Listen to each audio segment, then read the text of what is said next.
अगर आपको 1 रुपए के टोकन अमाउंट में जमीन लेनी है तो 31 मार्च 2026 की डेट याद कर लीजिए, क्योंकि इस दिन तक अगर आपने रजिस्टर करवा लिया तो आपको मिल सकती है 1 रुपए में जमीन।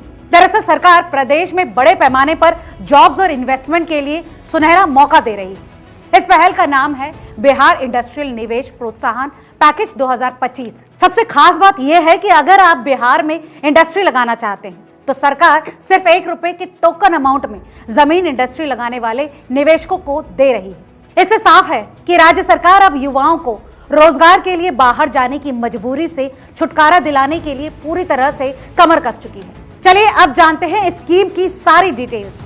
दरअसल नए पैकेज में इन्वेस्टमेंट और रोजगार देने की क्षमता के आधार पर जमीन दी जाएगी। 100 करोड़ रुपए का निवेश और 1000 लोगों को रोजगार देने वाले यूनिट को 10 एकड़ जमीन केवल 1 रुपए में मिलेगी। वहीं 1000 करोड़ रुपए का निवेश करने वाले को 25 एकड़ जमीन दी जाएगी। फॉर्च्यून 500 कंपनी के लिए 200 करोड़ रुपए के निवेश पर 10 एकड़ जमीन तय है। इसके अलावा अन्य निवेशकों के लिए BIADA अपनी जमीन दरों में 50% की छूट दे रही है।